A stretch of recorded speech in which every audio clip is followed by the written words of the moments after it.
Jadi selama 1000 tahun itu hanya firman Tuhan yang diberitakan, tapi manusia itu hanya karena takut. Gitu. Jadi sebenarnya ya kalau orang takut Tuhan itu bisa pura-pura, bisa juga sungguhan. Akan kita bilang ada takut akan Tuhan itu suci, tapi ada sebagian orang takut sama Tuhan itu jadi pura-pura munafik. Gitu. Iya. Hanya karena Tuhan kan menjadi manusia sebagai raja, tuh raja. Nah, kalau ada orang yang jahat ya dihukum lah. Katanya dan itu luar biasa kerajaan 1000 tahun tuh. Kalau orang mencapai umur 100 tahun aja itu dianggap itu orang orang kurang bagus gitu.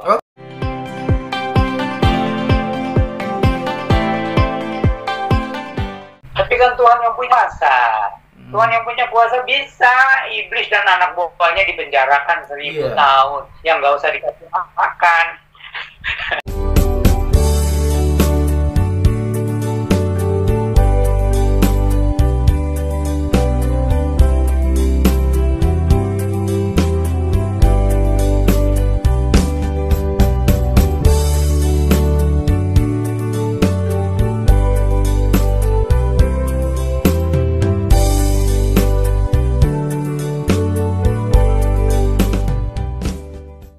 Tapi Tuhan tuh memberi kesempatan 1000 tahun. Jadi kalau ada orang umurnya sampai 100 tahun aja, itu dianggap itu dosanya banyak. Coba yang lain-lain itu bisa 200 tahun, 300 tahun, bisa sampai 900 tahun, begitulah. Di dalam kerajaan 1000 tahun itu. Umurnya panjang-panjang nanti. Jadi bumi juga jika mungkin udahnya ya dibersihkan gitu ya, atau bagaimana gitu. Jadi itu kerajaan 1000 tahun itu orang umurnya panjang-panjang, damai sentosa, kerajaan 1000 tahun. Tapi tetap aja dosa kan bersarangnya dalam hati manusia. Ada yang karena takut ya tidak berani atau gimana. Yesus katanya itu nabinya orang Kristen, padahal kan Yesus datang sebagai Tuhan, sebagai hakim adalah bangsa. Ini katanya juga ya, di pas entah yang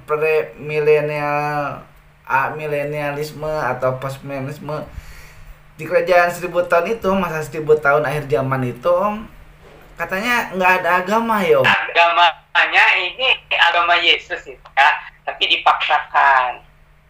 Kerajaan 1000 tahun juga karena Yesus menjadi raja segala raja. Nah kalau namanya dipaksakan kan orang kan tidak semuanya nurut, hanya takut karena Yesus kan raja segala raja dan pemerintahnya kan atas seluruh bumi, hanya karena takut mau tunduk sama Yesus gitu.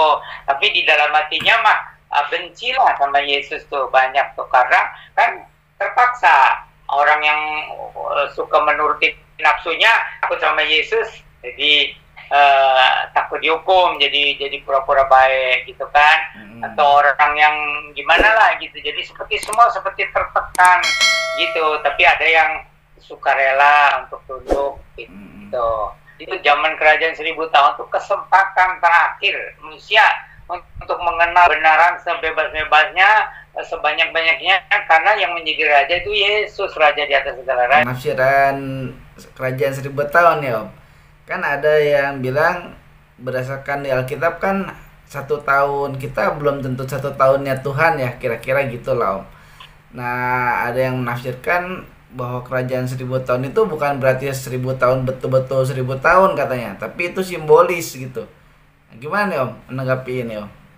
Ya, betul. Jadi kalau tafsir manusia memang macam-macam ya, termasuk teolog juga menafsirkan macam-macam. Iya, gitu. Bikin pusing jadi Om. Kristen juga ada. Jadi itu ada yang menafsirkan raja sebutannya simbolis ya, jadi 10 kali 10, tapi sepertinya semua dalam kalimat. Tapi ada yang bilang kerajaan 1000 tahun itu nanti kalau semua sudah tunduk sama Tuhan Yesus itu, dan itu memerlukan waktu 10 kali 10 kali 10 itu kerajaan dunia ini damai sejahtera gitu, dan Yesus yang menjadi raja. Itu tafsirannya macam-macam gitu. Iya Om, karena kan misalnya nih ya, mau tidak mau ya saya harus sebutkan, misalnya Adventis mereka punya pemahaman sendiri kan Om. Saksi-saksi Yehova mereka punya pemahaman sendiri, sementara kita juga yang di Protestan ada yang Injili seperti ini pemikirannya, karismatik begitu pemikirannya, jadi beda-beda. Belum lagi yang Katolik gitu, beda lagi. Nah Om, ini kan jadi kalau ditarik benang merahnya, ada nggak sih Om sebetulnya yang apa yang pas gitu, dasar alkitabiahnya pas, yang betul gitu Om? Karena ini beda-beda Om, jadi bikin pusing juga nih Om, bikin bingung. Yang saya sampaikan itu benar. Yang saya sampaikan itu benar, yang benar. Tetapi itu kan harusnya punya penafsiran macam-macam ya. Yang penting itu manusia yang taat aja kepada firman Tuhan dan mengalami keselamatan lahir baru gitu. Itu yang paling pentingnya. Soal pandangannya macam-macam nggak jadi masalah. Cuman yang saya sampaikan ini yang ya tahu dari Alkitab begitu. Nah sekarang yang tinggal, yang penting itu bukan soal pengetahuannya.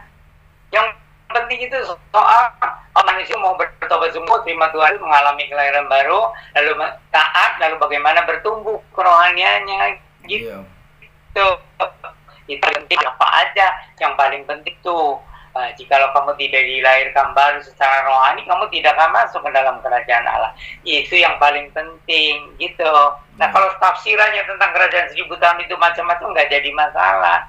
Ini yang saya sampaikan, ini pengertian saya mengenai Alkitab tentang kedatangan Tuhan Yesus dan kerajaan 1000 tahun begitu. Jadi nggak jadi masalah orang berbeda pandangan. Yang penting itu apakah berkata terima Tuhan Yesus lahir baru lalu taat gitu kepada kehendak Tuhan. Itu yang paling penting. Nggak apa-apa, beda-beda. Yang pasti kan kiamatnya pasti datang ya Om. Akhir zamannya pasti akan terjadi dan Tuhan Yesus pasti datang. Nggak apa-apa, beda-beda juga. Tuh, jadi orang berbeda pendapat dengan saya nggak jadi masalah. Iya. Tapi apakah sudah siap kalau Tuhan Yesus datang untuk menghakimi orang yang hidup dan yang mati gitu. Iya. Nah, ya itu Om. Karena kan ada yang gini juga Om, yang memerintah itu nanti kan tadi Om juga bilang ya, nanti Tuhan Yesus itu mau memerintah kan. Karena kalau orang reform terutama ya Om, itu kan percaya kalau orang-orang yang kudus yang udah meninggal gitu, yang udah di surga lah gitu, jadi nanti mereka itu yang akan ikut memerintah gitu ya Om. Mungkin itu yang apa yang perlu ditegaskan kali Om gitu. Bukan orang reform. Kalau orang reform percaya yang gitu-gitu, pokoknya nanti Tuhan Yesus ya udah, pengadilan orang hidup dan mati ya udah, nggak ada rincian, nggak ada penjelasan. Itu reform gitu. Ini orang Injili, sebagian orang Injili itu mengajarkan tentang ada rangkaian peristiwa. Tuhan Yesus datang, nanti akan ada pengadilan orang yang hidup, kemudian kerajaan 1000 tahun, kemudian terjadi pemberontakan itu, kemudian baru kiamat, baru pengadilan akhir gitu. Jadi orang yang mau mempelajari Alkitab dengan teliti begitu. Tapi kebanyakan orang itu banyak simbol-simbol katanya. Kita nggak usah pegang secara harfiah. Yang penting kita di sini di dunia bertobat, percaya Tuhan ini mengalami lahir baru, mengalami Injil ya udah. Saya juga tidak saya menyampaikan itu pengertian saya mengenai akhir zaman dalam Alkitab gitu. Jadi orang beda pendapat dengan saya nggak jadi masalah. Tapi yang pertama penting tobat ya, terima sungguh-sungguh, mengalami kehidupan baru, bertumbuh secara rohani, itu yang paling penting.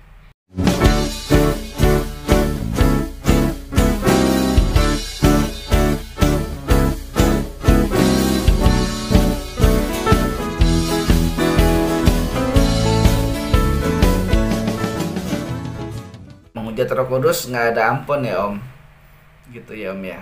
Menghujat Roh Kudus kan tidak ada ampun. Karena Roh Kudus yang memberikan kesadaran akan dosa, masih juga dihujat gitu. Padahal Roh Kudus itu kasih kesempatan orang untuk memahami Yesus yang disalibkan. Tapi kalau Roh Kudus tidak menyadarkan dosa, orang nggak bisa bertobat. Nah, Roh Kudus menyadarkan dosa, lalu dikasih lihat Yesus yang disalibkan, dia menghujat itu Roh Kudus, gitu. Padahal udah tahu, tapi dia menghujat. Bicara menyembunyikan, saya jadi ingat Om, di kitab Daniel itu dikatakan juga ya, di kitab Daniel itu kan sembunyikanlah hal-hal ini, kata Tuhan ke Daniel gitu, sampai atau simpan ya Om. Kata-katanya, terjemahannya gimana nih Om yang bener Om tentang akhir zaman ini gitu? Ya, ada hal-hal yang dimeteraikan yang Daniel tidak bisa memahami. Ya itu Om. Gitu. Jadi tidak semua nabi mengetahui segala sesuatu. Gitu. Nah, di dalam Tuhan Yesus hal-hal yang Daniel tidak tahu dikasih tahu. Tapi tetap aja masih ada hal-hal yang kita tidak mungkin tahu, cuma kita tahu keterbatasan kita. Jadi Tuhan itu keyawannya yang menyelamatkan manusia, meskipun dia tidak tahu kapan dia kembali. Keistimewaan Roh Kudus, dia tidak boleh, sudah menyadar orang berkah, tidak boleh dihujat. Nah, kalau Allah Bapa, ya itu kan keistimewaannya dia yang menentukan kapan Tuhan datang kembali. Ya Om, nanti kita lanjutin lagi nih Om tentang ini nih. Berarti kita akan bahas lebih jauh lagi tentang keadaan di akhir zaman ini ya Om, dengan dari kitab Wahyu dan kitab Daniel gitu Om. Kan itu sama ya, hampir sama isinya gitu. Jadi mengenai akhir zaman gitu ya. Kalau zaman akhir kan sudah mulai ya. Tentang akhir zaman itu kita tidak boleh melebihi apa yang dikatakan di dalam ya. Tidak boleh melebihi. Sedang yang di dalam Alkitab saja kita tidak semuanya mengerti. Jadi kita seberapa jauh yang kita belajar dari Alkitab tentang akhir zaman itu saja ya. Jadi jangan melampaui, seperti kita didorong oleh keinginan tahu yang menggebu-gebu, artinya kita salah. Misalnya nanti kita dapat mimpi, kita dapat penglihatan katanya untuk menyempurnakan isi Alkitab. Nah itu sudah berbahaya, bahwa apa yang disampaikan ya hanya sampai di atasnya gitu. Jadi terimalah apa yang disampaikan di dalam Alkitab, kita pelajari gitu ya, sampai maksimal mungkin, tetapi tidak boleh melampaui itu. Iya. Kalau melampaui nanti jadi sesat. Ya. Jadi gila. Kalau sesat masih nggak apa, ya artinya menyesatkan orang ya. Tapi ini juga gila. Ada punya banyak orang yang memaksakan mengerti Alkitab sampai maksa, gila. Nggak boleh maksa. Belajar pelan-pelan. Melampaui. Aduh, nah itu yang konsep itu kadang-kadang banyak yang ngikutin lagi. Aduh, banyak pengikutnya. Oke Om, baik. Om, baik Om. Wah, ini sebetulnya makanannya agak keras nih ya, agak berat juga nih hari ini pembahasannya. Tetapi ya itulah kenyataannya, bahwa kita harus paham. Tadi sudah Om simpulkan dalam closing statementnya. Baik sahabat Alpetra, sampai di sini dulu dan jangan sampai ketinggalan ya. Nanti di video tayangan selanjutnya kita akan terus membahas tentang akhir zaman ini, karena juga ini udah mau akhir tahun 2023 ya. Dan sebentar lagi kita akan Natalan di bulan Desember. Baik, sampai sini dulu sahabat Alpetra. Sampai ketemu lagi di tayangan selanjutnya. Salam cinta Tuhan, cinta keluarga, dan tetap jaga kesehatan. Shalom, Maranatha. Maranatha.